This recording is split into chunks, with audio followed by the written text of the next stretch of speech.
Good morning, everyone. My name is Aaliyah Cosby, and I am a teen in the historic Houston chapter of Jack and Jill in America. It is my honor to welcome you to Speak Truth to Power, a teen-led candidate debate, CD 18, and to Wheeler Avenue Baptist Church, where we are blessed to have an extraordinary senior pastor, the Reverend Dr. Marcus D. Cosby, and a phenomenal First Lady, Audrey Marie Cosby.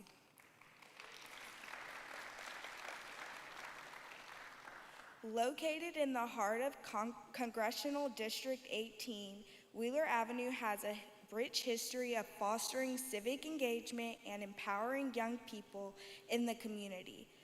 The Houston Jack and Jill chapter is proud to host today's groundbreaking youth-led candidate debate in such a sacred space of worship, community, and service.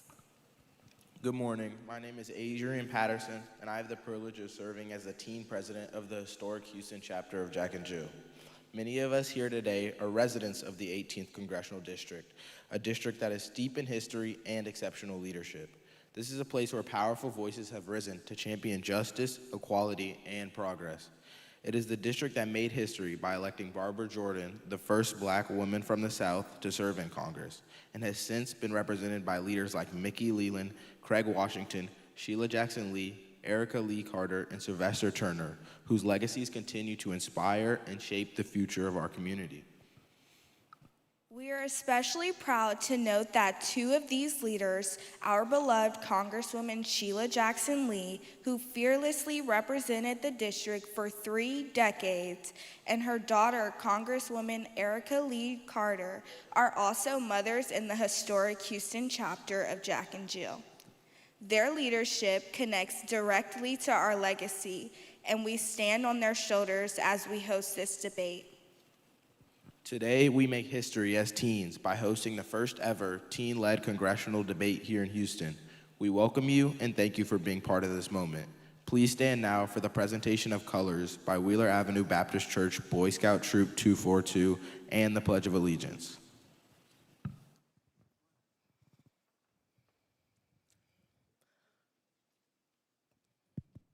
Color Guard forward march.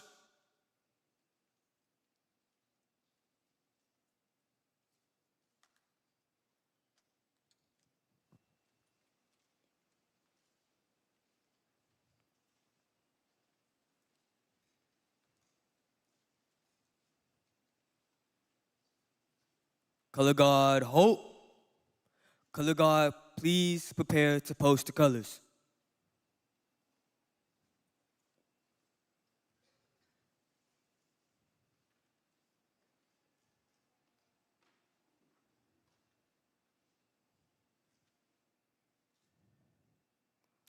Post the colors. Please join me in the Pledge of Allegiance. I pledge allegiance to the flag of the United States of America and to the republic for which it stands, one nation, under God, indivisible, with liberty and justice for all. Color Guard, we form.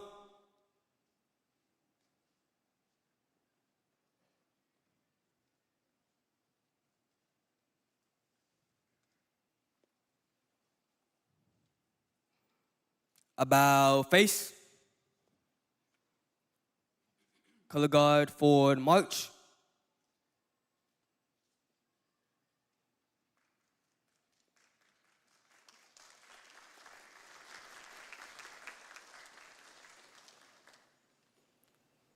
Today, we make history as teens by hosting the first ever teen-led congressional debate here in Houston. We welcome you and thank you for being a part of this moment. Please stand now. Oh, you may be seated. We would now like to take a moment to honor the service of veterans and their contributions to both our community and country.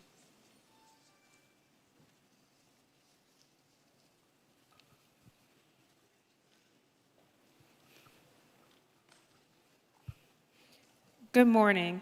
My name is Piper Lee. I'm Grace Miles. And my name is Callie Calloway, and we are the teen members of the Houston chapter of Jack and Jill of America Incorporated. On behalf of Jack and Jill, we would like to take a moment to pause to honor and acknowledge the Wheeler Avenue Baptist Church Veterans Ministry and any veterans who are with us today. You remind us that freedom is never free. It is safeguarded by the courage and sacrifice of those willing to serve. And today, as we prepare to enter this debate, it is especially important to honor you, because the very freedom to exchange ideas, to disagree respectfully, and to seek solutions together, all of that is possible because of your service and sacrifice. You embody valor, the bravery to face challenges and dangers most of us can only imagine. You embody honor, the steadfast commitment to live by principles larger than self. You embody duty, the willingness to answer the call of service, even when the cost is high. And you embody the protection of democracy, ensuring that future generations, including us as young people, may grow, dream, and speak freely. Wheeler Avenue is blessed to have a veterans ministry led by Reverend Barbara Williams that celebrates and uplifts over 400 veterans, not just on Veterans Day, but throughout the year. The Wheeler Avenue Church family honors veterans of every age and every branch of service, whether they served decades ago or more recently. They recognize the sacrifices veterans and their families made, and we are grateful for the example they set within our community of faith. Through prayer, fellowship, and service, this church continues to surround them with love and gratitude. As teens, we are especially thankful. Your sacrifices create the space for us to learn, to lead, and even to stand here today, to engage in this congressional debate. Because of your service, we are reminded that our voices matter, our choices matter, and our nation's future depends on how we use them. To every veteran that is a member of this congregation, we say thank you. Thank you for your service. Thank you for your sacrifices. Thank you for your families who stood beside you. And thank you for the legacy of freedom you continue to defend. May we never take lightly the gift of your courage and commitment. We salute you, we honor you, and we are inspired by you.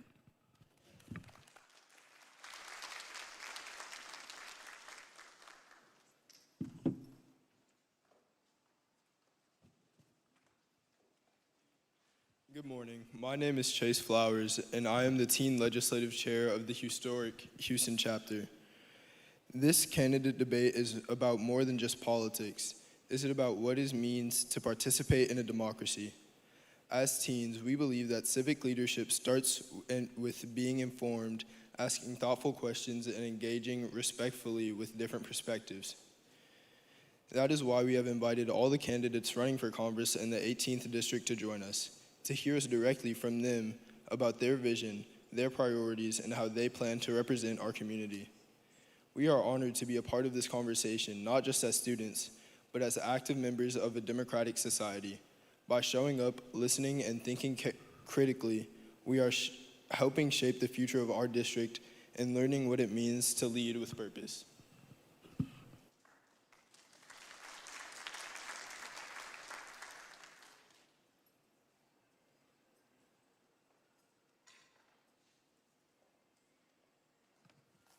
Good morning. My name is Sam Marie Miller.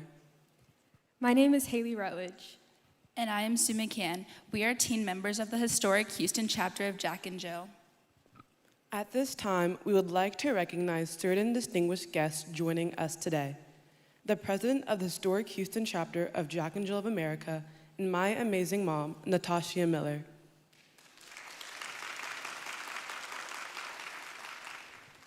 All other members of the executive branch of the historic Houston chapter.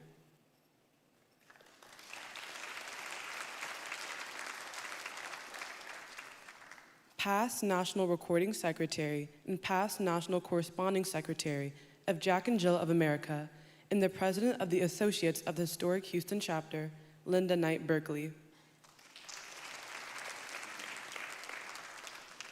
Past National Corresponding Secretary of Jack and Jill of America, Paula McCann Harris.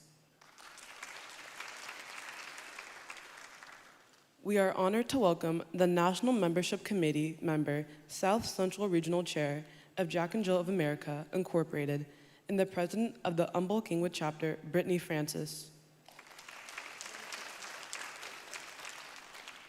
Our sensational South Central Regional Director of Jack and Jill of America, Dr. Jaqueen Malone Ward. We are grateful for your presence today. Immediate past Regional Secretary, Aziza Mims, South Central Region. Are there any current or past regional officers of Jack and Jill of America present?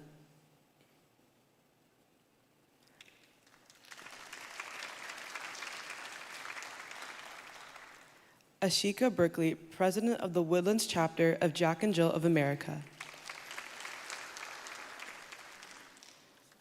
Are there any other Jack and Jill chapter presidents joining us today?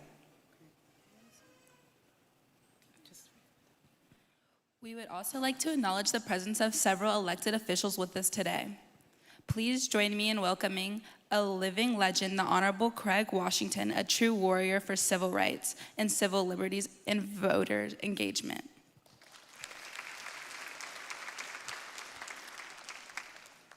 The Honorable Erica Lee Carter, who is a mother in the historic Houston chapter of Jack and Jill. My state senator, Senator Boris L. Miles, representing Texas Senate District 13, in which we are located now. Councilwoman Carolyn Evans Shabazz.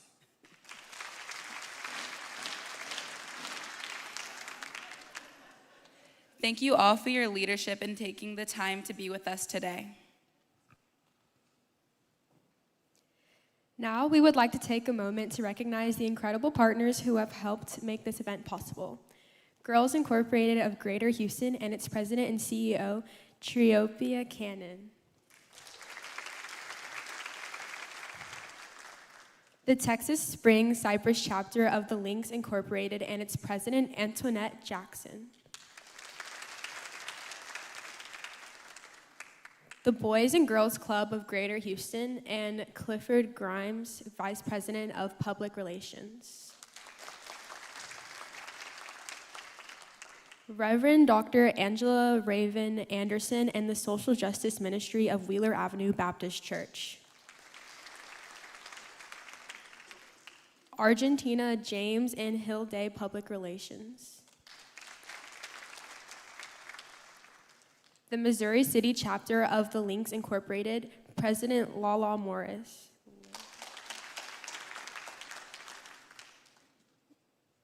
Your collaboration, generosity, and shared vision have played a vital role in bringing this event to life, and we are truly grateful for your support.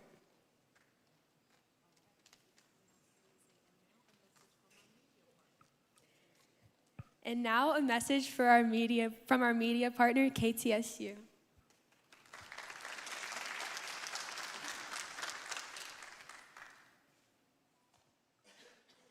Good morning. How's everybody feeling? Say good morning. How y'all feeling? All right. Well, I go by the name of Jake Xavier, rapper, actor, TV host, and radio host here representing The Vibe, Houston's culture, powered by 90.9 KTSU. Can I hear some noise? KTSU. And we are your proud media sponsor, media partner for this event today. So privilege and an honor to be here. Shout out to Pastor Cosby and the whole Wheeler Avenue Baptist Church family, but specifically myself, Jake Xavier. I host the morning show on The Vibe from 6 a.m. to 10 a.m. Along with Miss Jessie. And of course, we strive to cater to listeners, man, of all ages, not just putting a spotlight on national artists, but also local artists as well. So, you know, you're going to get different flavors on The Vibe and KTSU. You know, you may get a little neo-soul flavor, a little hip-hop flavor, R&B flavor, and also your inspirational flavor. And just to speak specifically about the morning show, Miss Jessie and I, on one of our segments, we give you what we call vitamin P, which is the P stands for positivity. And so we'll give you an encouraging word in the midst of our, hip hop and rap and being lit and all that. And also we'll drop an inspirational song in the midst of the show. But can y'all do a favor for me? Can y'all do a favor for me? Listen, I know y'all got a bunch of apps on your phone, right? Y'all got that with the Wendy's app, you got Chick-fil-A app and all that good stuff. Can you make some room for us on your phone right quick? Can you pull out your phone, go to the App Store, go to your Google Play Store and type in The Vibe, okay? Type in The Vibe. We want you to rock out with us, have a good time with us. Like I say, from the morning show all the way through the evening, all the way through the night, we're giving you so many different flavors on the Vibe and KTSU, and we would love for you to be a part. So once again, the Google Play Store and the App Store, download the Vibe app. And as we get ready for this debate, for all my youth out there, you got your friends hitting up your phone. They want to check out the debate. Make sure they text debate to 713-313-5771. Once again, it's 713-313-5771. Or they can log on to vibehouston.com. If y'all ready for this debate, let me hear you say, yeah. Thank you.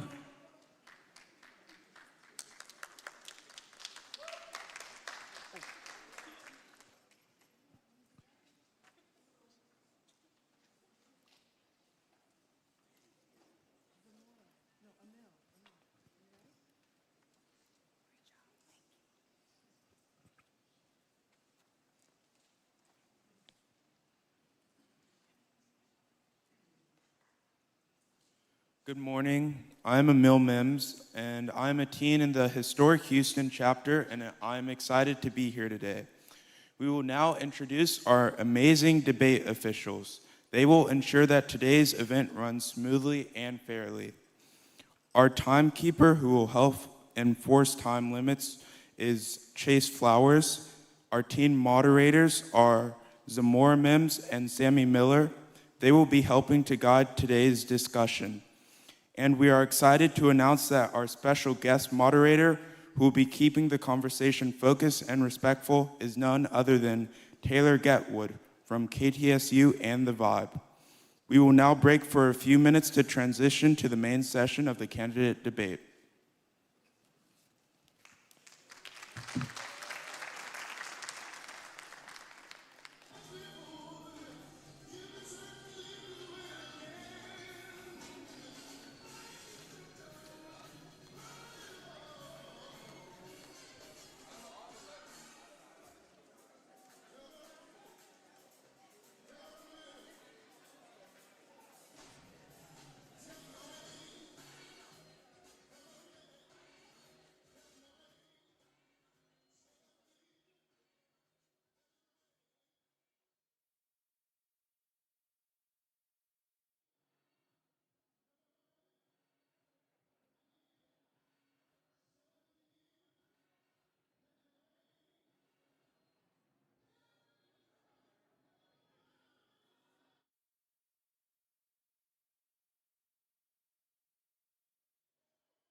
start? Today's date will be guided by Taylor L. Getwood, a trailblazing radio personality and dynamic leader in public service, media, and youth advocacy. A proud native of Port Arthur, Texas, Taylor has made history at just 18 as the youngest elected official in his city. He is now serving his second term on the Port Arthur Independent School District Board of Trustees. Taylor is a two-time graduate of Texas Southern University, where he served as the 21st Mr. TSU and became the first in university history to win the national title of Mr. HBCU, representing all 107 historically black colleges and universities. In 2024, Governor Greg Abbott appointed him as the student regent on the TSU Board of Regents. Beyond public service, Taylor is a gifted creative and community leader. He toured nationally in the award-winning stage production Black Boys Cry, co-produced a Motown and More show to unite community through music, and recently starred as a leader of actor in a feature film. He's also served as president of the MLK Youth Leadership Program, empowering young voices in civil engagement. Through policymaking, performance, and public speaking, Taylor continues to celebrate culture, inspire youth, and promote unity across communities. Please join me in welcoming our special guest moderator, Taylor L. Getwood.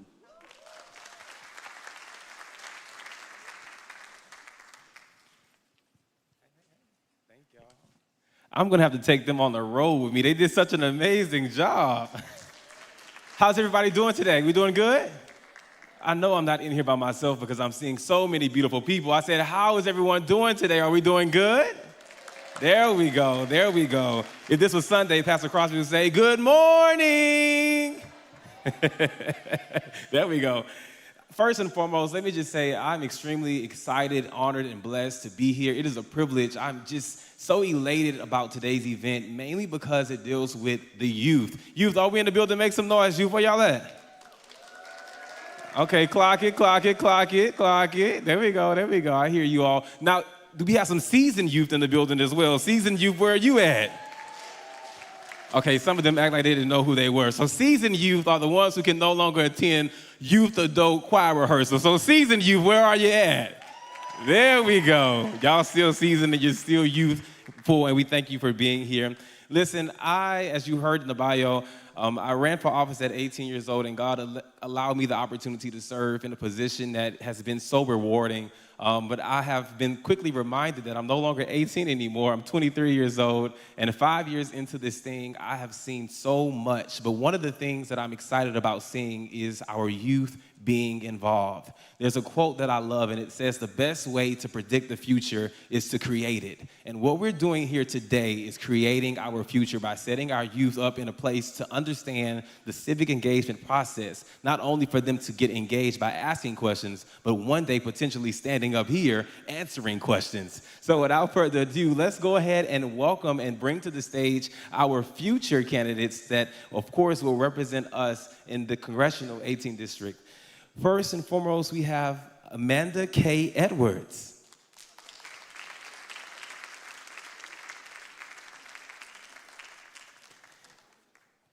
Coming up next, we have George Foreman IV.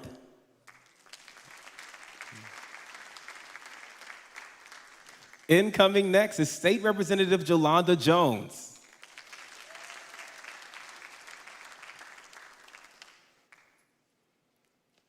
Coming in hot, we have Isaiah Martin.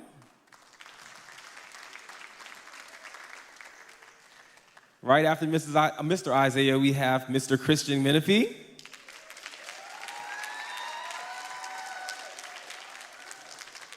Following Mr. Menifee, we have Ms. Carmen Maria Montiel.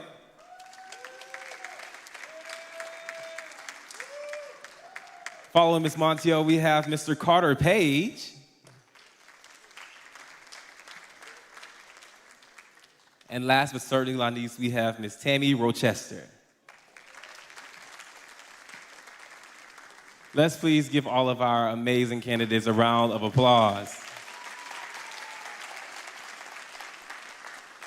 They look amazing, and of course, we have a few house rules that we want to cover before anything because we are nothing without rules, aren't we? So we're going to follow these rules to the T because I have been positioned to do so. And so our rules are simple and as follows. The debate will follow a question and answer format with timed responses. Candidates will also be asked additional questions in a lightning round segment. The primary topics for candidates' questions were based on a youth poll. All candidates will have the opportunity to answer each question. The speaking order has already been determined by a random drawing of candidate names conducted by the teens. Candidates will be given 1 minute to make opening and closing statements and to answer each question. The candidate's closing statements should be significantly related to the matters discussed previously. There will be no rebuttals allowed.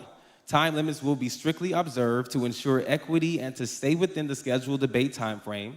The timekeeper will hold up a yellow sign to indicate 30 seconds left and a red sign to indicate time is now over for you to speak. We also will hold our applause as an audience until the end of the debate to maximize time for questions, and candidates are also allowed to use your electronic devices during the debate.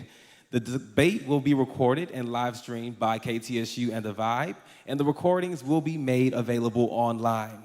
The debate cannot otherwise be recorded or reused by anyone without Jack and Jill's and KTSU's consent. Capiche? There we go, We're all on the same page. Without further ado, we're gonna go ahead and begin with our opening statements from the candidates. Candidates, you all know the order in which you ought to go in.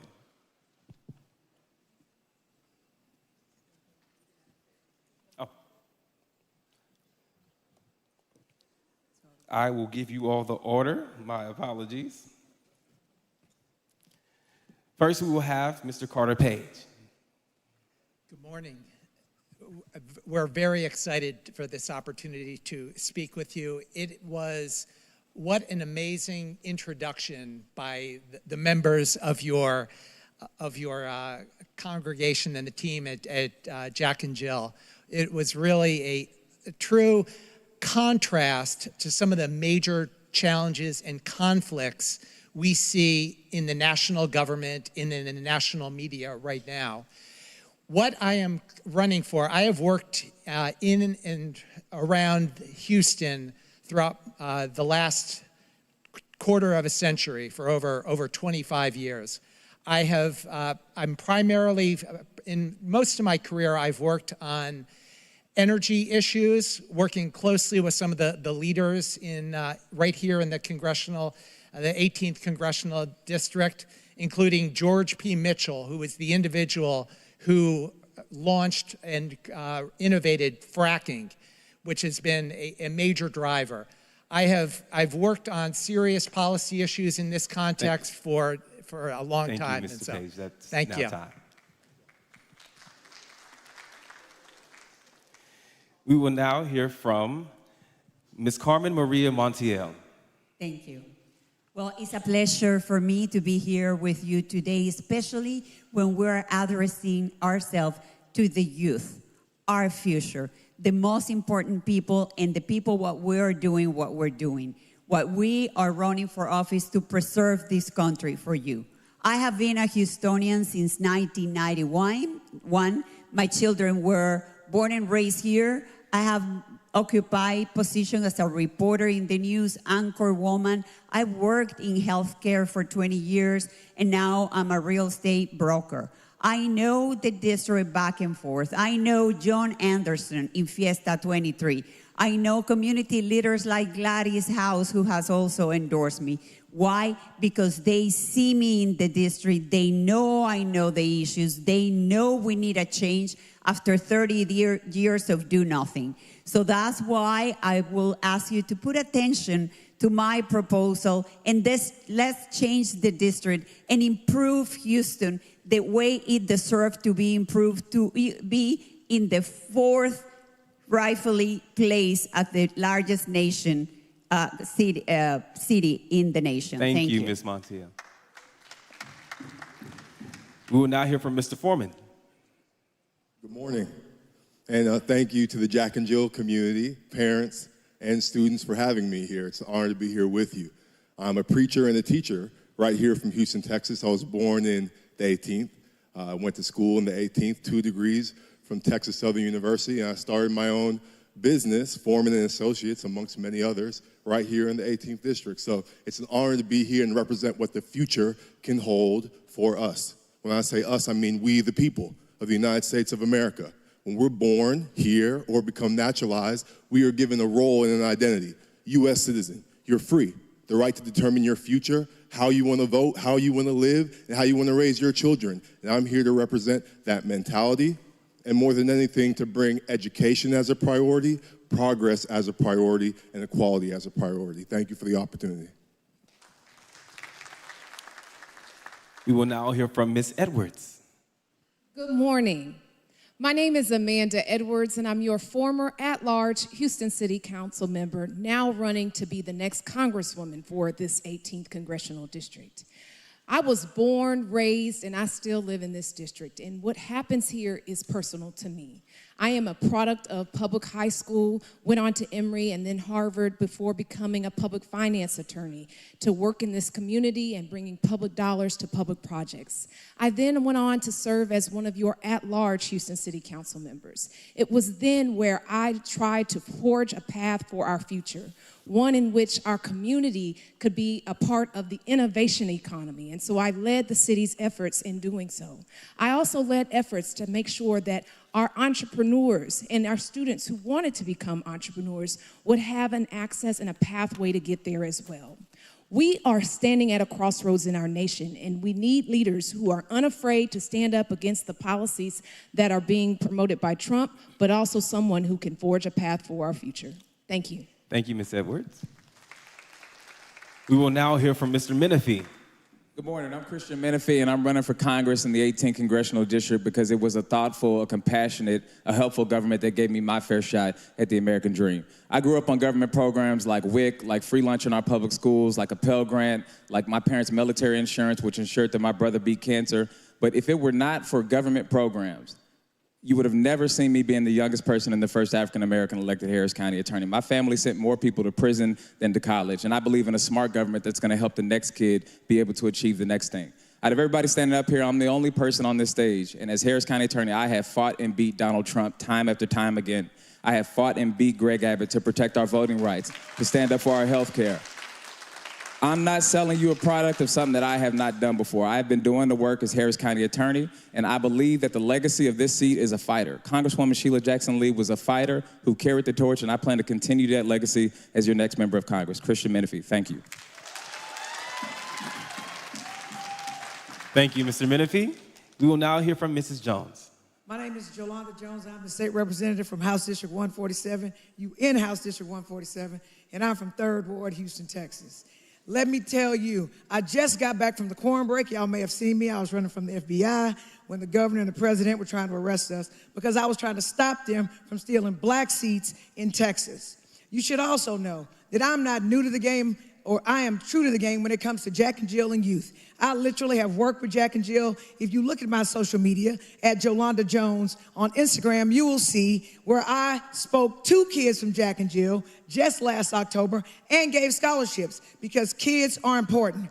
I am a product of the success and failure of government programs. My father, a veteran, didn't get sufficient health care after Vietnam. He killed himself. I was with him when he did it. I'm a product of free and reduced lunch, and I will never forget where I come from. I will always fight for you. Congressman Craig Washington has endorsed me. He is a former CD18 person. I think that he's here. In any case, my name is Jolanda Jones, and when you from 3rd Ward, you know I'm gonna fight for you. Thank you, Mrs. Jones. We will now hear from Mr. Martin. Well, how's it going, everybody? I'm Isaiah Martin, and I'm Congresswoman Jackson Lee's former senior advisor, and I'm running for Congress because ultimately I got sick of the moron president we have in Washington, D.C. I mean, we got to get a lot more folks that are ready to stand up and fight back against what we see in Washington. I'm running for Congress to go and make America more affordable, to guarantee health care and child care for every single person in this country, to wipe out medical debt, to make sure that you do not have to have these ridiculous medical bills, to build millions of homes all across this country, thousands of which right here in the 18th Congressional District, so that when you want to go out and buy your first home, it can be a lot more affordable. I'm a product of Jack and Jill.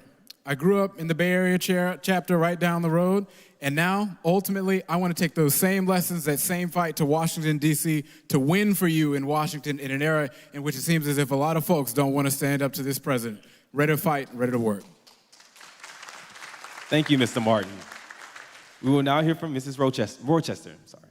Good morning. My name is Tammy Rochester. I am a licensed social worker in the state of Texas for over 20 years. I have experience with various state agencies. I have direct community service with our people in the 18th district, not just when there is an election. I am there on a daily basis.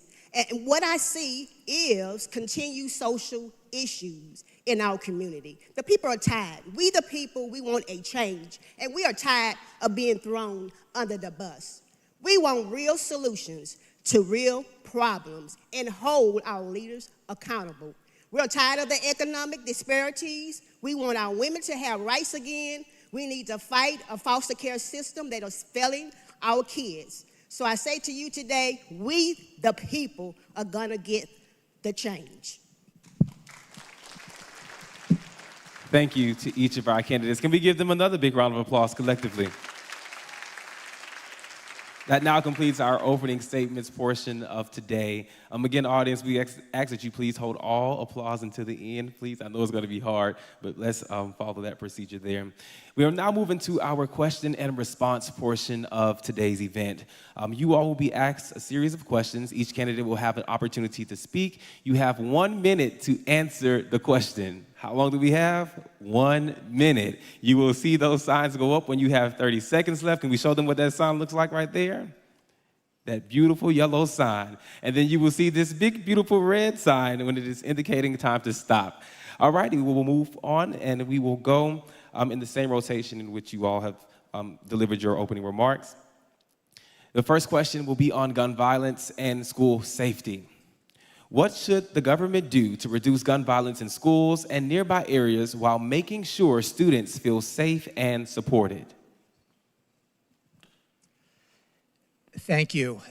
I just lost a friend within the last week or so, a gentleman by the name of Charlie Kirk. He was a supporter of mine and someone who dealt with serious issues and injustices that I have dealt with with the federal government and some of those problems. Unfortunately, the nature of the dialogue in this country has shown a big step backwards, and it has only gotten worse recently. So my approach is to try to, through a wide range of programs, try to have better cooperation both within our government, with our communities, but also protect our constitutional rights. So that is a very delicate balance, but what we have seen through my friend Charlie and others is that it's just, and as we've seen throughout Houston with many of our constituents, it's a major problem that we need to address. Thank you. I believe our children and our youth are the most important thing and the one where we should spend money to protect them. That's what I believe. There should be more security in the schools and college with armed guards to protect them. I believe we need to invest in mental health because that's the major problem that is triggering, gun violence. We need to stop the hate and the lies. Lies like saying that the people that are in our administration are racist, are fascists, and all this name calling is just initiating and activating the hate that end up in cases like the case of Charlie Kirk. We need to stop the line, just working together for the benefit of the whole country, for the benefit of District 18, and investing in protecting our children, our students. But we should never lose our Second Right Amendment because it's a God-given right to protect our lives and the lives of others. Thank you. As a teacher, I go to school, I walk my students in, I see them go through their metal security and they're frustrated. As a preacher, I can't believe it in my lifetime. I've seen churches shot up. And this seems like something out of a civil rights movie that should be in black and white, but this is the reality of our culture. And I think if we're going to change that, it needs to start with a cultural change. Now, I'm also a preacher at the Church of the Lord Jesus Christ, and while I talk often about the rights that we have as Americans, I also have to make sure that we send children out in the world to know how to speak kindness and love into the world around them. Now, I think there's an issue in culture in our society that there was even a great philosopher, shot and killed, Martin Luther King, who had a philosophy of nonviolence. And he knew that he had to be intentional about preaching that philosophy. Otherwise, violence would reign. So I think that we're in a cultural moment. That's why I'm representing bold leadership in a great American movement to try to change our culture in a better direction that's not based on hate.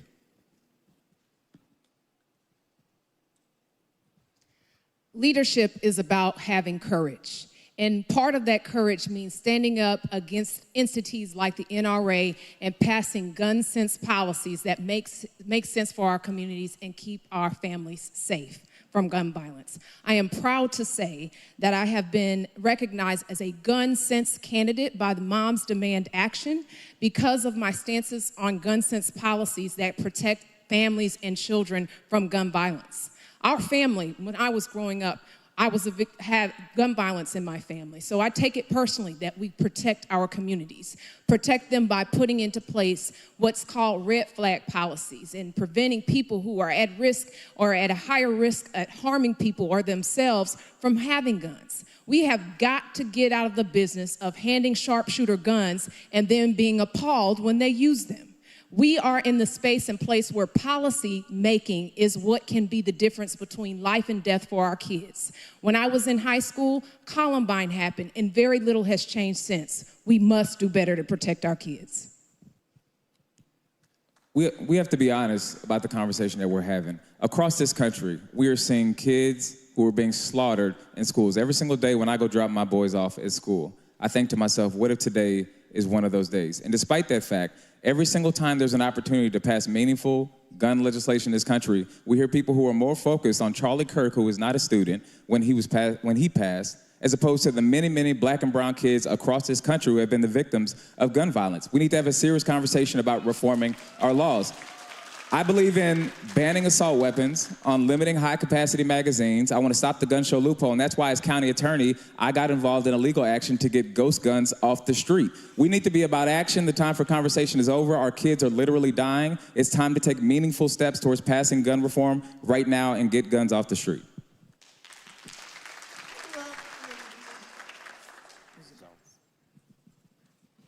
Again, I'm a survivor of gun violence. My dad and two of his brothers committed suicide. My brother was murdered. My aunt was murdered. Many of my cousins were murdered. I've been shot at. Let me be clear. Guns need to be off of the street. But I'm not just worried about mass shootings, which when Marjorie Stoneman Douglas happened, I actually was hired by March for Our Lives to go to D.C. and represent those kids when they did a die-in on the west lawn of the White House. I'm very, very, very proud of that. But I will also say that I believe in better background checks, red flag laws. We need to raise the age to 21. We need to close loopholes. We need to ban ghost guns and bump stocks. We need to end permitless carry. And I was proud to say that I voted against the ownership of sawed-off shotguns in Texas, which they voted on just this legislative session. I will do all that I can do to get rid of mass shootings and gun violence on the streets that affect us, because that is important to me, because I'm a survivor of gun violence. And had we not had so many guns on the street, my dad, my uncles, my aunt, my brother would probably be alive. Thank you. And I've got to leave because I'm a special guest of Vice President Kamala Harris. She's in town, so my apologies right now. Mr. Martin. Well, first off, Donald Trump is a fascist, and I'm not going to be scared away from saying that.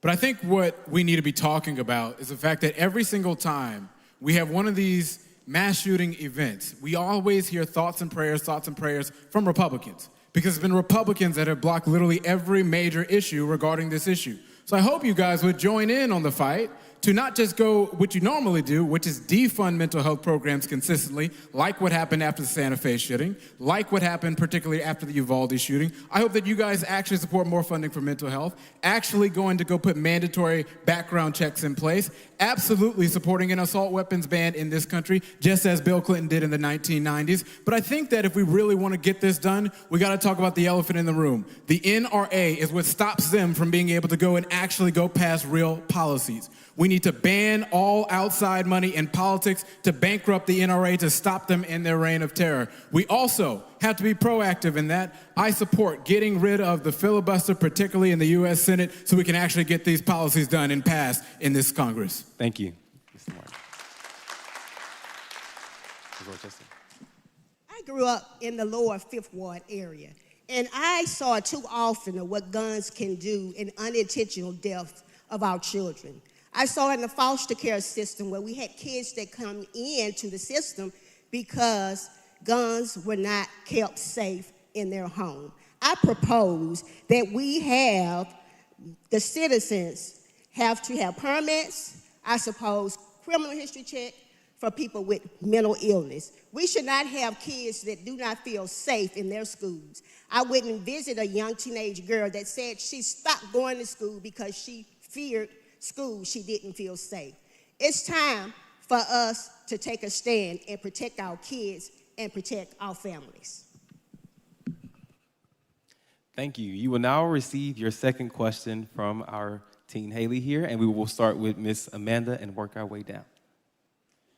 What should Congress do when people like Jimmy Kimmel get suspended and there are concerns about free speech, censorship, and companies controlling the media?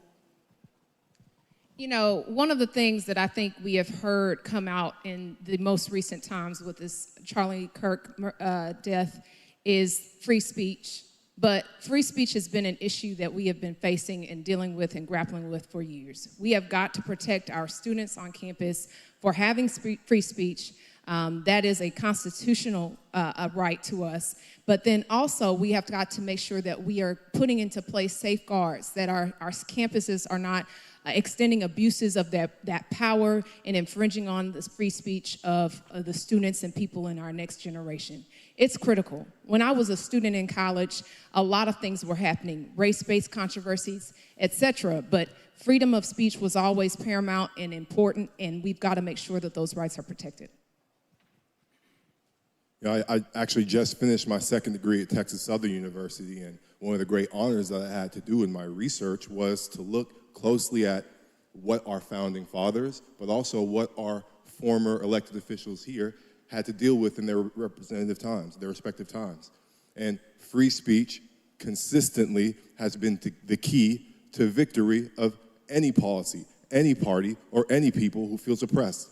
Now, that might hurt to hear sometimes when you have to listen to somebody who you feel differently from speak freely, but I think it's an essential part of our society. So I think we need to double down on whatever we think free speech protection is, primarily with safe spaces for free speech, where you put your guns away. College campuses absolutely should be one of those places. Safe spaces where you know children are present, so guns go away. Where liquor is being sold, you know guns go away. This is a culture issue about our society. The free speech should never be touched. I don't care who. I was in law school in 2012 when Trayvon Martin was murdered, and I remember very vividly there being people saying he shouldn't have been wearing a hoodie. He shouldn't have been in that neighborhood at night. And think of all the people you remember, including prominent people, when George Floyd was murdered, who had plenty to say about him and about his life and about why maybe he deserved what happened to him. The difference between then and now is you did not see the most powerful person in the world, the President of the United States, taking action against those people. But now, all of a sudden, when it is an extreme conservative who is killed, is the President of the United States who's putting his finger on the scale to try to harm people who are just voicing their opinion. Look, I believe the President of the United States needs to be investigated on this issue. We saw what the FCC did, and we know exactly who the head of the FCC reports to. That's why I want to serve on the Oversight Committee when I get to Congress. The President has time and time again stepped outside of the bounds of the Constitution and the law, and the job of Congress, as the question was, is to hold the President accountable. That's the entire purpose of the Oversight Committee, the Judiciary Committee, and when I go to Congress, I will be active in holding Donald Trump accountable. Donald Trump does not give a rat's tail about free speech. It's very clear. He's coming after every single one of us. He's coming after our kids. He's looking after everything we have. They're pressuring private sector companies and everything else. My name is Isaiah Martin, and that I stands for investigation. I can tell you that. I want to investigate the heck out of him every single place we look. I want to be on that oversight committee, to be a vocal member, to go not just look at what's going on at the White House, but I want to go through every single one of these government agencies that are currently looking to go put their thumb on that scale to go and investigate our kids. It's happening at all of our colleges across this country. We need to be relentless in this fight. In addition to that, I also support working with our private sector allies to go build a stronger legal defense fund to go defend people when these Republicans come after our kids. We cannot tolerate that, and we need to build up our defense to protect our kids from this Republican attack on free speech. I would like to address a few issues that Mr. Barton mentioned, and it actually comes directly, it's a tie between these two questions. A lot of the attacks that I personally went through were based on complete falsehoods. And I believe many of the things you are hearing in terms of calling Donald Trump a fascist is only further exacerbating the very harsh tone and really creating the nature that it leads to this challenge.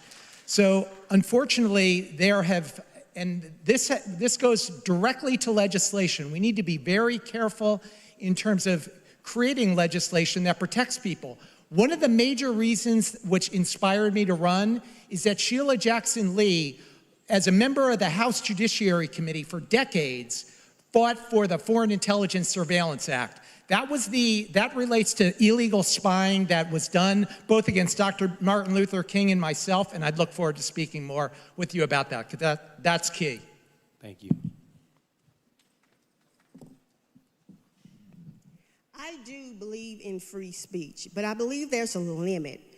And there's a limit when it comes to cyber bulleting. This is where we allow social media to put our kids at risk and harm of things such as spreading rumors, photos, and all kind of offensive things that cause our kids to have mental illness. I think that we should have a little bit of control of free speech. And I think that our duopoly is a power struggle. We need to now be more focused on the people and protecting our citizens and our children.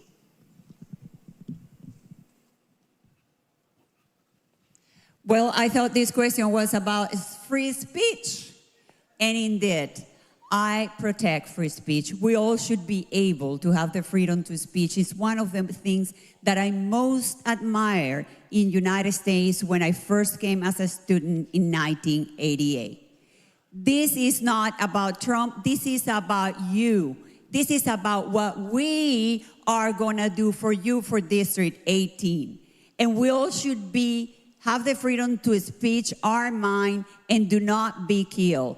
And what incites aggression is the name calling, is the aggressive movement of certain people when they talk. And that's what I have to move my position because I no longer felt safe. So we all should be free to speak as we want and have the safety to do so. And if arms are taken away from us, it's going to happen like Venezuela, like Germany, when the people were no longer able to protect themselves against a dictatorship. Thank you. I'm so threatening, Thank you. Thank you. Our next question will come from Teen Sammy. We will begin with Mr. Foreman. Thank you. What role do you believe Congress should play in addressing mental health issues among teens, including those related to stress and exposure to violence? So when my family took ill, I had to sometimes be the problem solver.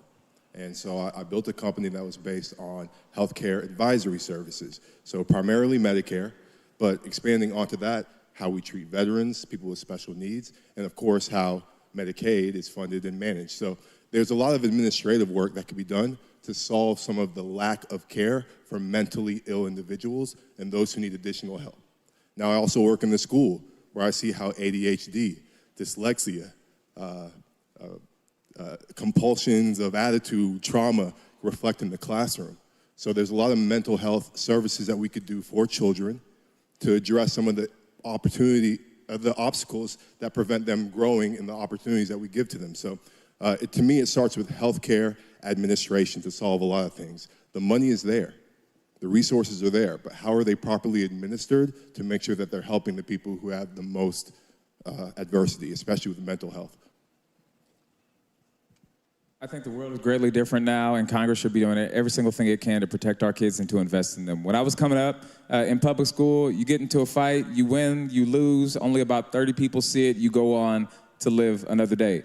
But now, you lose a fight, somebody records it and puts it on the internet, that thing can follow you for the rest of your life. You make a bad decision, somebody records it and puts it on the internet, it can follow you for the rest of your life. I think Congress needs to be intentional about regulating cyberbullying that is going on in this country. But more importantly, given the increased access to social media and all the pressures that come with it, and all of the comparisons with other folks that come with it, I think we need to make sure that our students have more access to mental health treatment, that they can get in front of a therapist to be able to have conversations, to express how they're feeling about living in this new environment. I do not envy the students in the room who have to exist in this new environment, but I think that Congress should be supporting you financially to make sure you have what you need to make it through the day.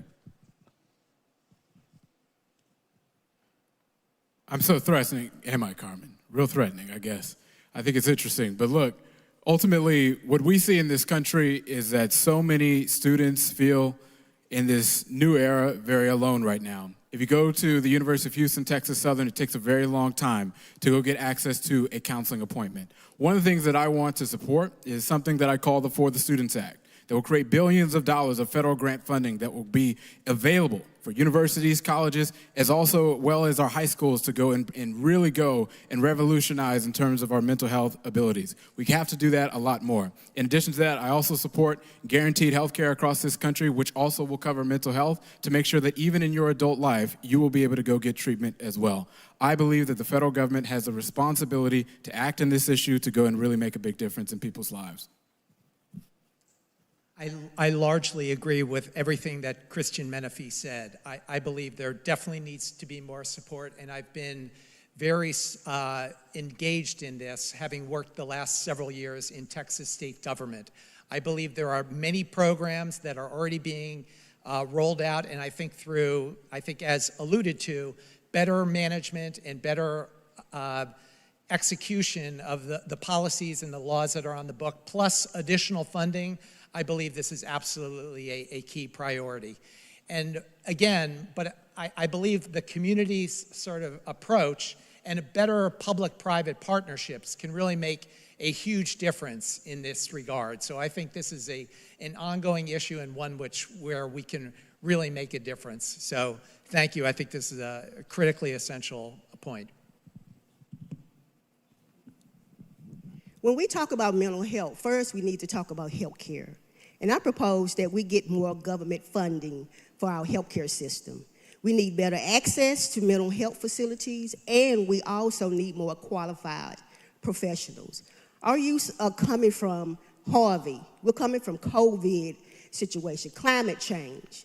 We have all these issues and social problems coming up that put our youth at so much risk for all these different mental health diagnoses. The first thing that we need to do, we need to activate Congress to provide more of the resources and the funding for our healthcare system.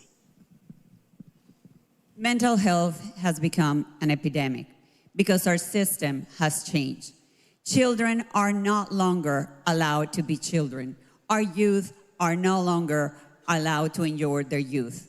Recess has been shortened to a point that there is almost no recess. And I remember when I grew up, there was 30 minutes every time. So we went outside, we played until we got tired. We cannot expect for a child to be seated for 8 hours and expect that that kid is going to behave perfectly. Then they're spending too much time in this, and COVID, the worst for our children.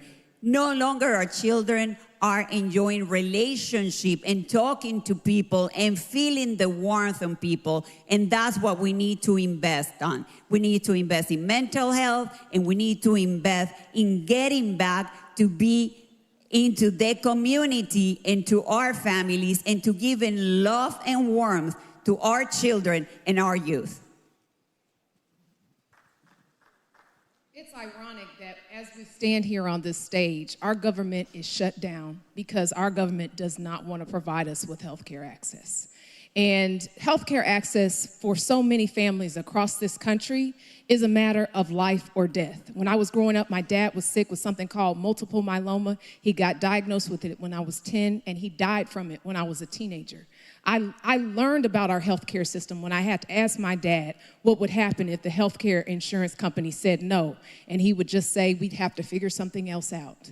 That was the wrong answer then, and it's the wrong answer today. We need systems in place that recognize that there are real lives that hang in the balance of the decisions we make and the systems we create or choose not to create. When it comes to mental health, that is an issue we've got to be serious about because it is life or death. We've got to be investing in our school-based health clinics. We've got to put more funding behind mental health services and include it and expand it with the Affordable Care Act. That is what is required of this moment in order to keep our community safe. Thank you. We will now move on to our next question. This question deals with youth employment and economic opportunities. We will begin with Mr. Menifee. What specific policies would you pursue to promote economic growth in District 18?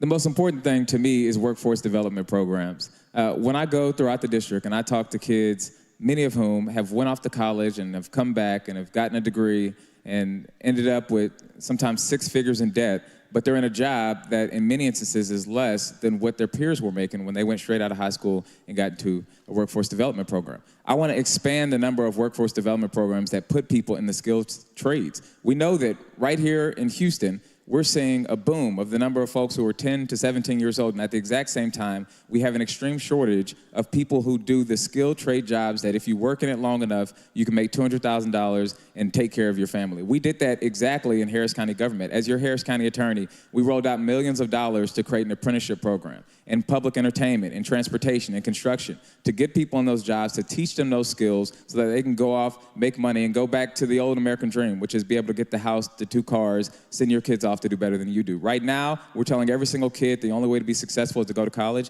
I want to change that by expanding those types of programs.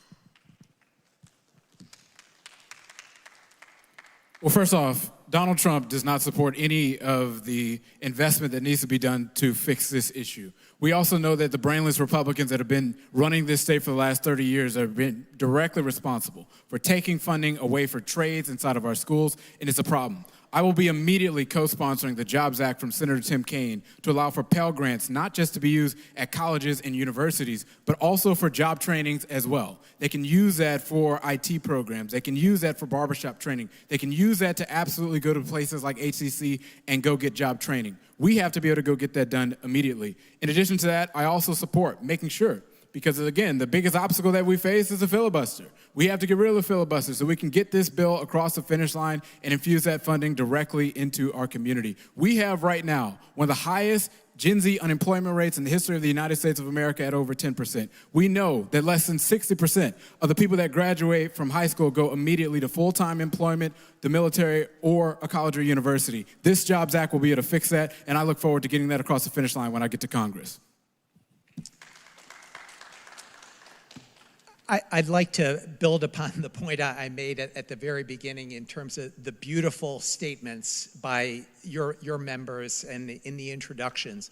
I believe having a more collaborative dialogue and a more positive interaction as opposed to constantly bashing the other side will make a major difference in terms of achieving these essential goals. And I think that exists not only in a Washington context, but also dealing with our state elected leaders here in Texas, as well as in the business community, particularly in the context of entrepreneurship and related programs. I believe there are many additional steps that can be taken, and having a more constructive dialogue as opposed to what we've seen in Washington over the last several weeks, I think only further underscores the stark contrast of what we've seen with respect to the terrific approach that we've heard from your members and the better approach that's possible going forward. Thank you.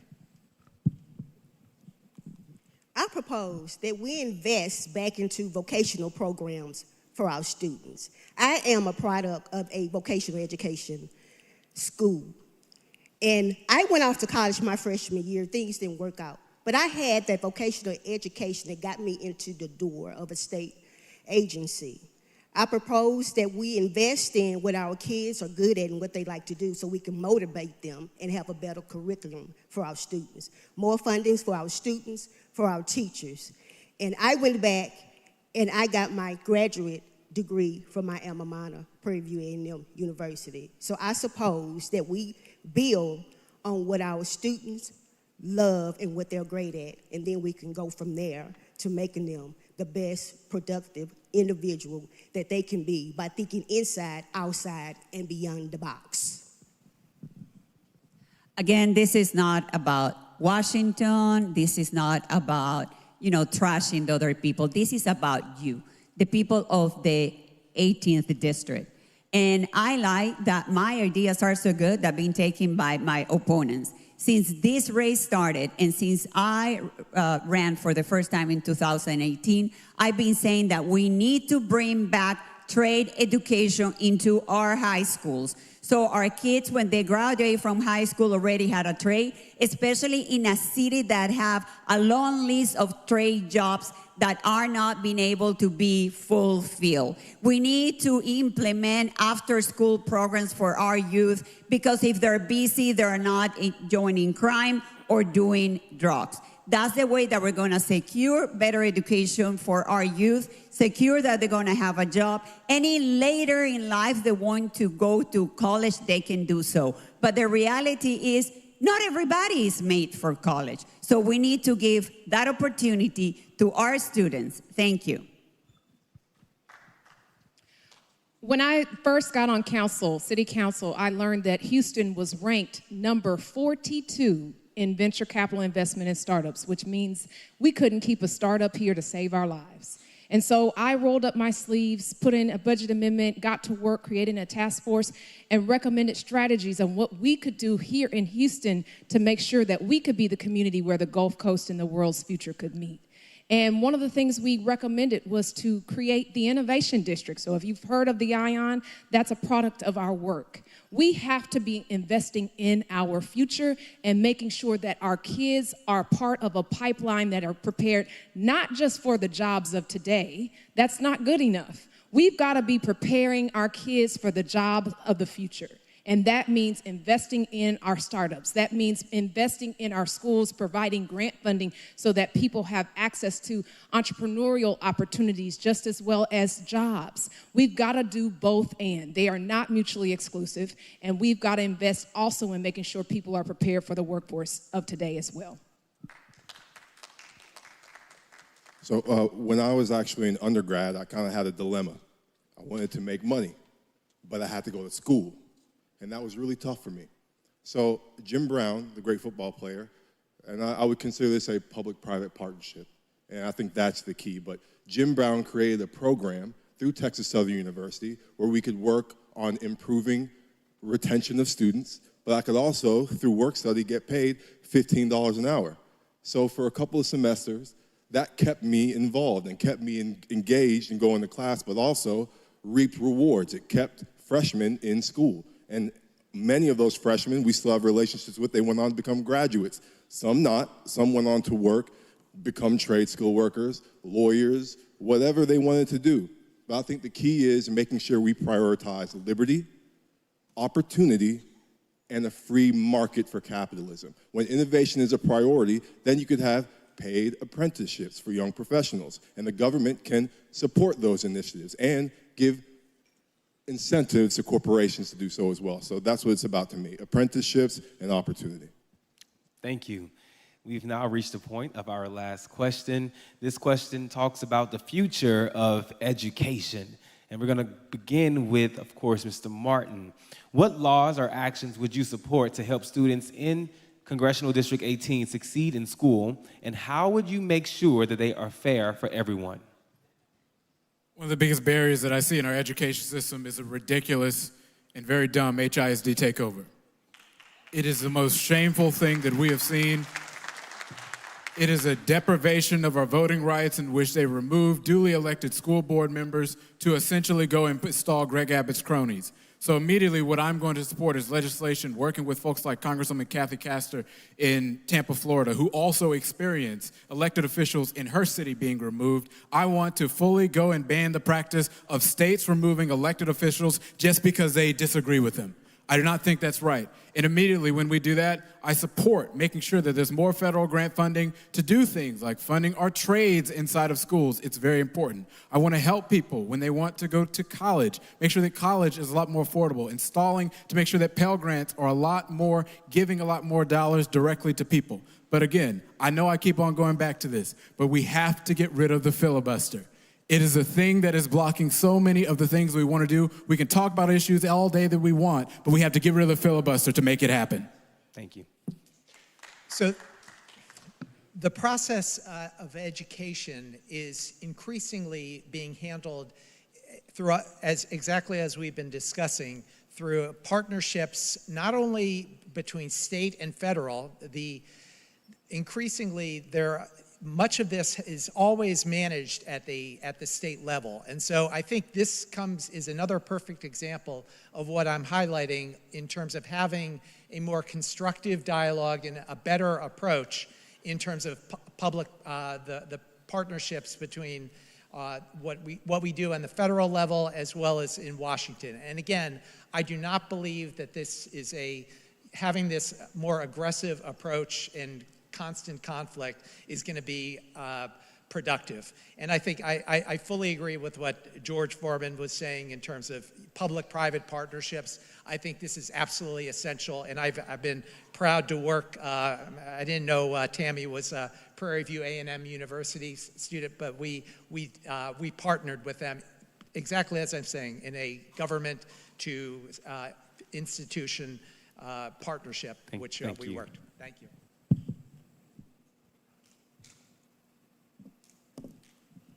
We live in a country that sends trillions of dollars for a war instead of education. I propose that we bring back some of this monies home. I propose that we create a learning environment for all backgrounds. I propose that we get tax breaks for our businesses, for our schools, that help educate our students so that they can prosper, because you know what? They are our future leaders, and they will be taking care of you and me. So I say that we put the funding back to education and not the funding to a war that promotes genocide. The reality is public education is failing us, and we have seen it. So we need to invest more into public education. And as I said, we need to bring back trade education into our high schools. Another way to improve the education in our district is by taking advantage of opportunity zones. There is a lot of opportunity zones in our district that are there to attract investors. When we bring investors, that brings jobs. And with jobs, we get more housing. And with housing, we improve education. Also, there are billions of dollars lost. We're talking about $40 billion that were allocated of federal money for this district and this city. And I already have a bill ready to introduce in Congress to audit the city and the county to find that money, because that money is going to be dedicated to improve our infrastructure, fix the roads, to solve the problem of flooding, and to improve our education. Thank you. I went from being one of 1,000 freshmen at Eisenhower High School in the Aldine Public School District to being a proud graduate of Harvard Law School. But that was in an era before the Project 2025 mandate to dismantle the Department of Education. We are living in different times, times in which we are now allowing our kids, our students, to be used as pawns and political chips in a political game.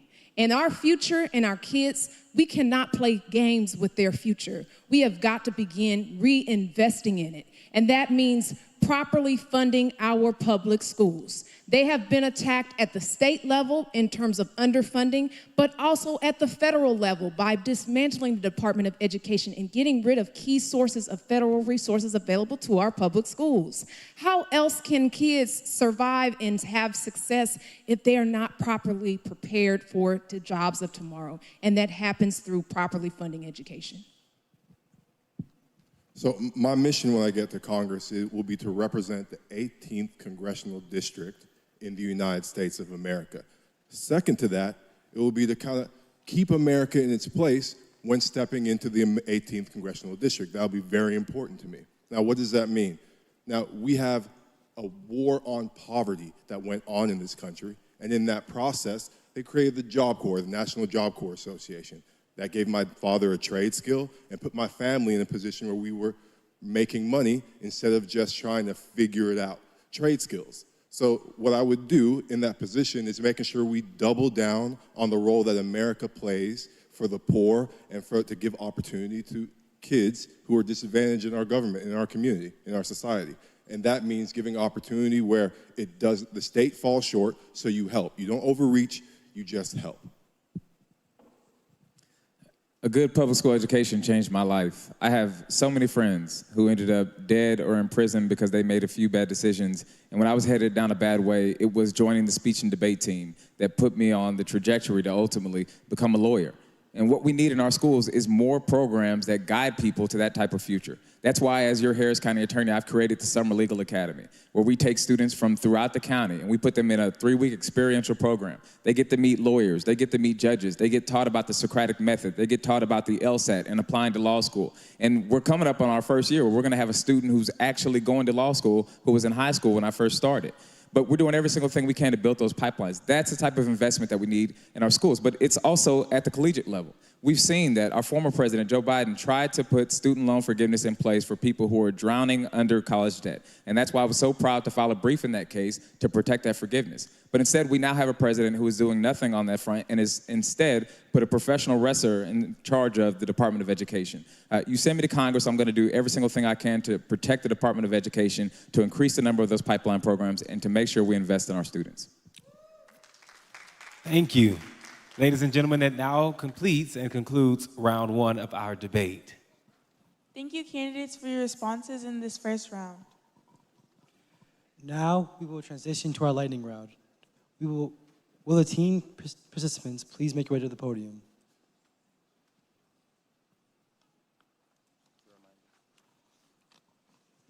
As a reminder, November 6th is the last day to vote. It's not too late to register. We have our voter registration officials on site in the foyer who can help you register today. Yes. So make sure you get registered to vote. That's the only way you can do so. Also, the teens will now receive sample ballots courtesy of the Missouri City chapter of the Links Incorporated. This is not a complete ballot, but it will give the teens a little flavor. With that being said, let's take a 2-minute break and reset and get ready for our lightning round. You gonna turn this up to some gospel?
Ladies and gentlemen, we have approximately 30 seconds left of our break, so please go ahead and start making your way back.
Ladies and gentlemen, we're about to resume.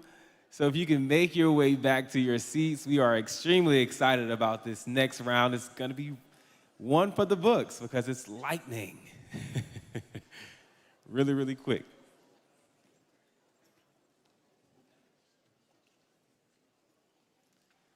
Okay, I believe we have all of our candidates are back.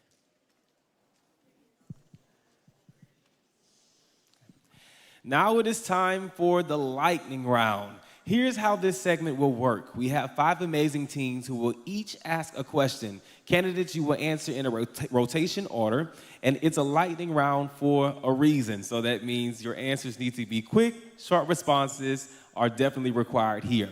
You will answer either with yes or no, and you will be given 15 seconds to answer the questions from our teens. We will begin with Mr. Page.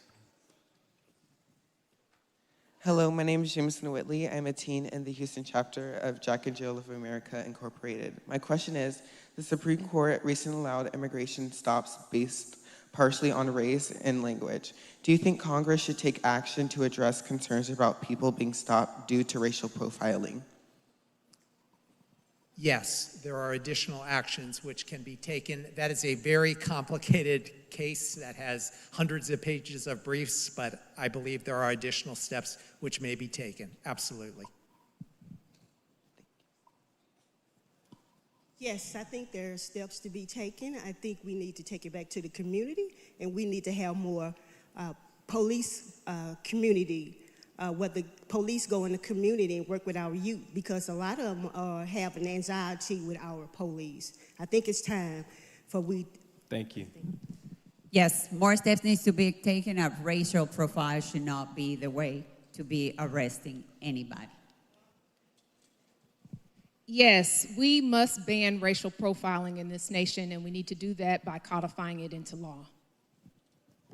Yes, I think our federal government should be setting the example of civil rights and civil procedure, and if any, perfect example of federal overreach. So the states are going to follow. The federal government should set the standard. Yes, neither immigration officials nor police officers should be able to stop somebody just because they're black or brown. Yes, absolutely, and I also support doing measures to get these conservatives off the Supreme Court, and that means term limits to the Supreme Court, and I proudly back that. Thank you. Hi, my name is Shelby Hunter, and I am also a teen in the Houston chapter of Jack and Jill. Do you think the U.S. government should do more control how AI is used, especially when it comes to privacy, spreading false information, and protecting original content? We will begin with Mrs. Rochester. Oh, yes, most definitely. I think cyberbullying is a big issue now. It's also causing our youth to be at risk for suicide and other mental health illnesses.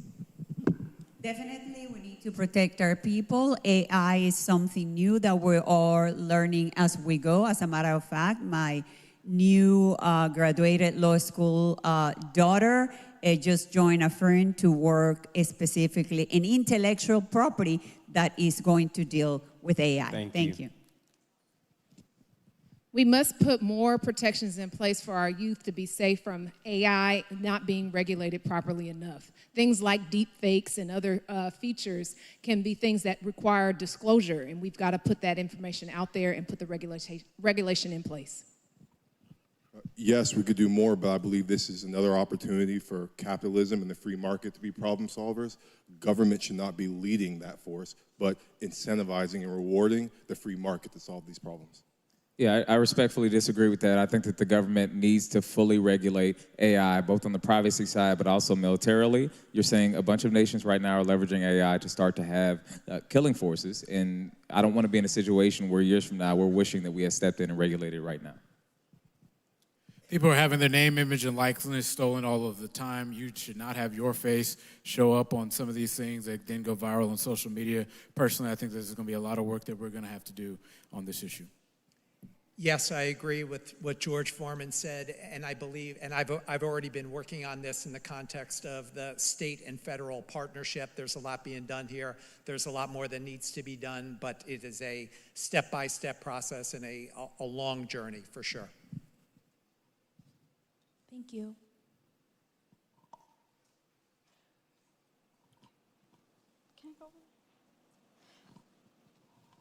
Good afternoon. My name is Theo Ferreira, and I'm an alum of Girls Inc. of Greater Houston. My question is, do you support federal policies aimed at making college and job training programs more affordable and accessible for all? I start. As I've been saying since the beginning, we need to bring back trade education into our high schools. And also we need to talk about college education.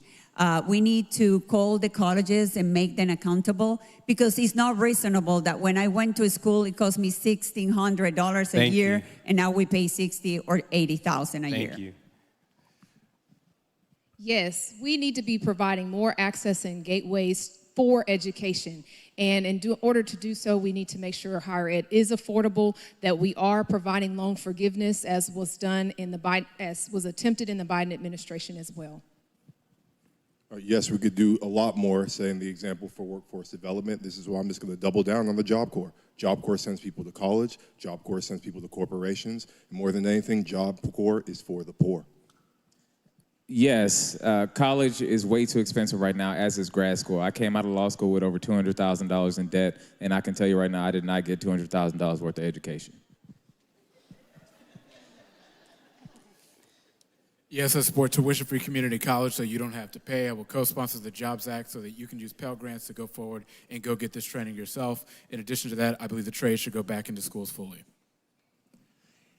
I agree that a lot more can be done, but there is a tremendous amount of detail that goes into this legislation, which I've worked on at quite some length, and I believe we have a number of proposals in play which could really make a difference. Thank you. Yes, I believe not only should we have vocational programs in high school, we should have it in junior college that's free, and invest in businesses that hire our students for internships that they pay our students to attend. Thank you. Hello, my name is Logan Scott. I am a Jack and Jill teen and this year's teen nominating chair. My question for you guys is, do you consider climate change to be a serious issue that needs federal action? 100%. We live in a region that has experienced some of the worst catastrophes in history, namely Harvey and others. So we have got to be in the business of preventing these storms from occurring through investing in climate change and putting in the right regulations to stop it. Well, I think more than anything, climate resilience needs to be a priority. I think our environment is trying to kill us constantly. That's why we learn how to be resilient in what we build. So climate resilience and energy resilience to make sure an all the above strategy welcomes opportunity and solutions. Yes, when I was growing up, you didn't have a 1 in 500 year storm every 3 years where people are dying, they're losing their property, they're losing their dignity. The federal government needs to take meaningful action, and Donald Trump has taken us exactly the opposite direction. Donald Trump clearly doesn't. I certainly do believe that climate change is an issue. We need to re-enter the Paris Climate Accords. We absolutely need to go put more funding towards hydrogen development. We absolutely need to go and build our charging network out. We actually have to build it. Work with local governments to go and get the hurdles done to actually get that actually into the ground. I'll work to do that when I'm in Congress. Thank you. Yes, and the transition, which was done with the natural gas revolution with the gentleman, George P. Mitchell, here in Houston, was really a driver of that, and there's a lot more that needs to be done. We're making great progress in this regard, and I think there's big steps to come. Thank you. Yes, if we don't get this issue resolved, we'll have another decade of climate issues, and also our infrastructure is making us sick. It's making the people sick mentally, physically, psychologically, and emotionally. We need a change. Yes, and we need to keep on working in new forms of energy that are more effective and less pollutant. As you know, the increased regulation first, hurts our community because prices goes up. And of course, as you know, Houston is the #1 city in poverty. Thank you, guys. Good afternoon. My name is Tatum Sales. I'm a teen in the Houston chapter of Jack and Jill, and I would like to ask, do you support federal legislation regulating name, image, and likeness rights for student athletes? Absolutely not. I think students are free. There should be no regulation on how their access to making money when they're in the free market. I think sports is a free market example. You get to be an individual on the field. And if there's an opportunity for you to make money, you should go and get it every chance you get. I respectfully disagree with that. I think that too many students are being taken advantage of. A lot of these negotiations happen in the dark. There needs to be transparency, and you need collective bargaining rights for the students. You can't expect an 18-year-old to be in a position to negotiate a good deal without help. Universities are making billions of dollars off of college athletics. It's very clear. I think that it's finally time for athletes to get paid. Imagine if Jalen Rose could have got paid all those years ago from being in the Fab Five. I absolutely support name, image, and likeness and the ability for student athletes to get paid. Yes, I believe steps can be taken, but there are serious challenges with such types of regulations, and it's probably going to be more burdensome for the students themselves. But I think more can be done. Thank you.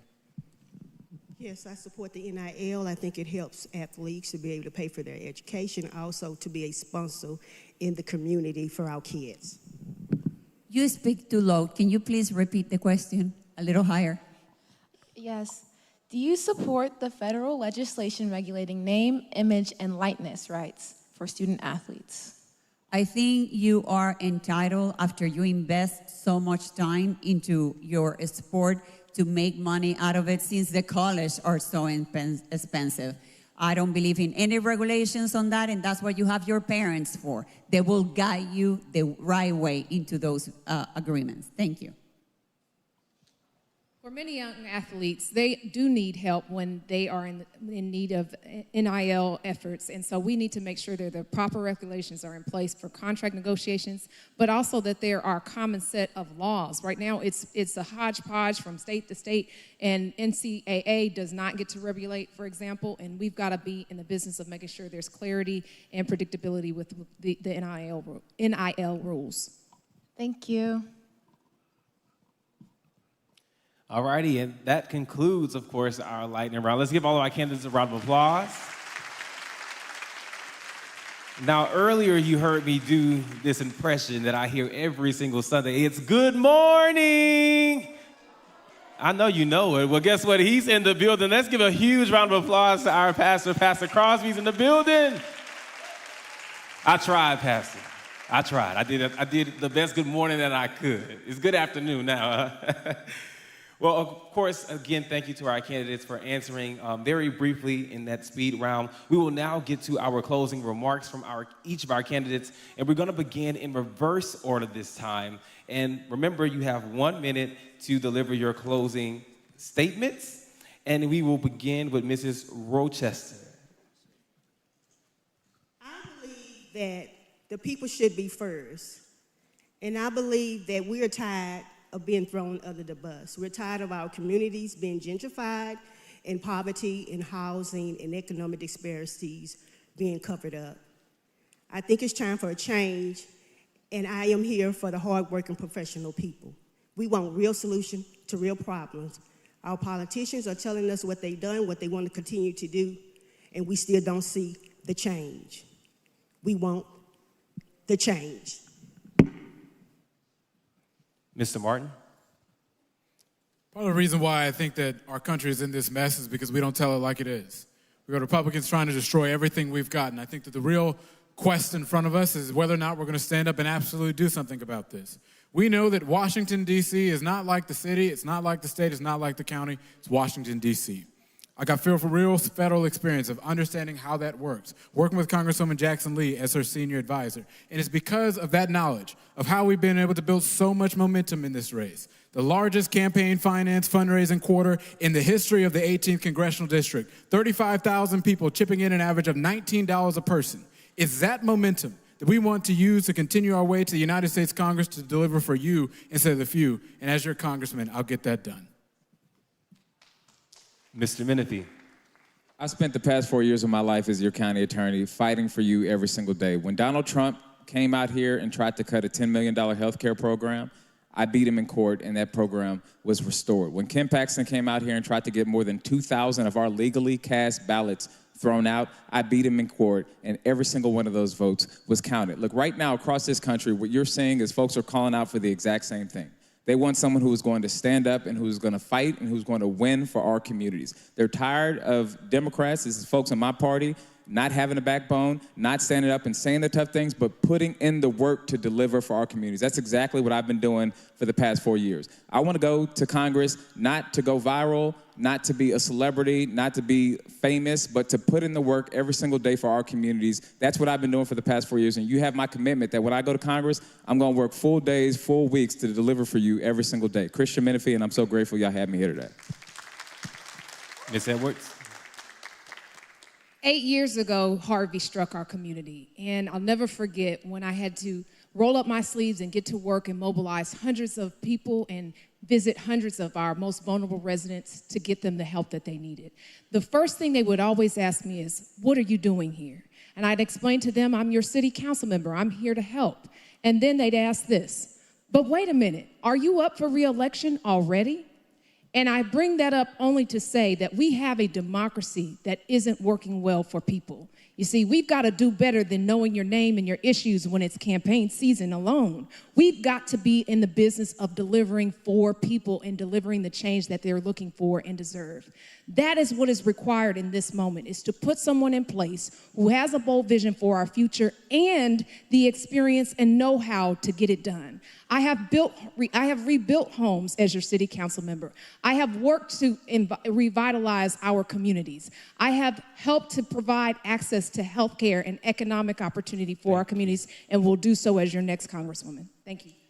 Thank you. We will now hear from Mr. Foreman. So as I leave here today, I just want to thank you, the parents and the students of the Jack and Jill organization, for allowing us to come here and speak, give our platform. And I would like you to honor me, those of you who can vote, those of you who soon can vote in the future, pray for me. But more than anything, let's do better. We deserve better. I've been with the nonprofits who have tried to fix the problems while government did what governments do and shut down. But we had to do it ourselves. The great Mickey Leland said, as to use it in his own words, there is no justice, there's just us. And when I get to the federal government, I will make sure that the nonprofits, the city leaders, the community centers are back at the forefront of problem solving. We, the people of the United States of America, that's what it's about. And it's time to put we the people at the forefront of the problem solvers, the young entrepreneurs, the young innovators. You are going to solve the problems of the future, so you need the tools of the future. And I'm here to make sure you have them, because I've been in the classrooms watching you suffer from the lack of resource, lack of opportunity, lack of support. I'm here for you. Thank you. Thank you. We will now hear from Ms. Montiel. Thank you. I am not a politician like most of my contenders. I'm a server. I have created foundations to help pediatric hospitals, have raised hundreds of thousands of dollars for this city to help many in need. I'm a real estate broker that knows about housing. I have worked in healthcare. I'm here to serve you because I see the needs our district and our city has. For 30 years, this district has been neglected. What have changed in the last 5 years, 10 years? We need to stop this lying and saying the same things like a broken record. Every time you come. Let's work about the plan. The plan is bring back trade education, use opportunity jobs to bring opportunity zones to bring jobs. That will bring housing, more jobs, and education. Let's invest in our children, not only in education, but after school programs, so they do not do drugs or join crime. Vote for me and let's start the change. Thank you. Thank you. Mr. Page. Thank you. And once again, I really want to thank the organization and each of the organizations and for really setting a positive example. I believe there is serious issues right now in terms of the collaboration, not only at the federal level between Democrats and Republicans, but also with our other elected officials here in Texas and between federal, state, and local. There's a lot more that can be done, and we're really on the cusp of some serious changes. I believe, and I have been deeply involved in many of almost each of the issues which were raised in this context, going back several decades. And I believe building upon that experience, but also the experience of having felt the harsh force of federal government and the invasive steps, I think is a step forward in a way of building upon that. So thank you again. Ladies and gentlemen, let's give your candidates a round of applause for Congressional 18th District.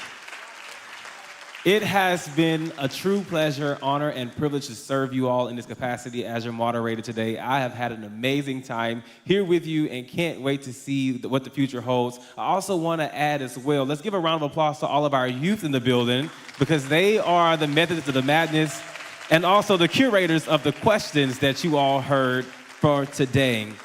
We ask that all of our candidates remain on stage, of course, for that closing photo that we're going to take, and we're going to deliver this service back in the hands of our amazing teens.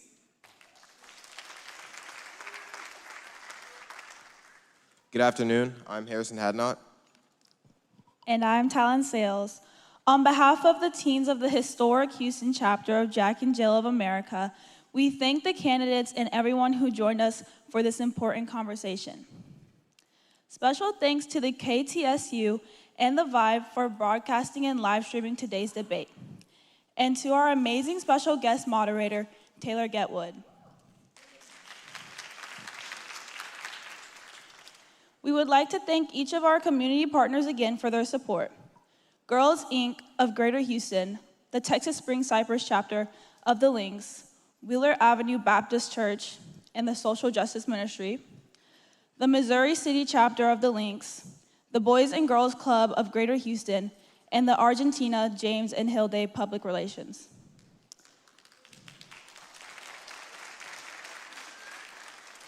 And thank you to all of our audience members today, in person and online, including all of the chapters of Jack and Jill of America Incorporated, the Links Incorporated, and Top Teens present today, churches, school districts, and other organizations supporting this event today.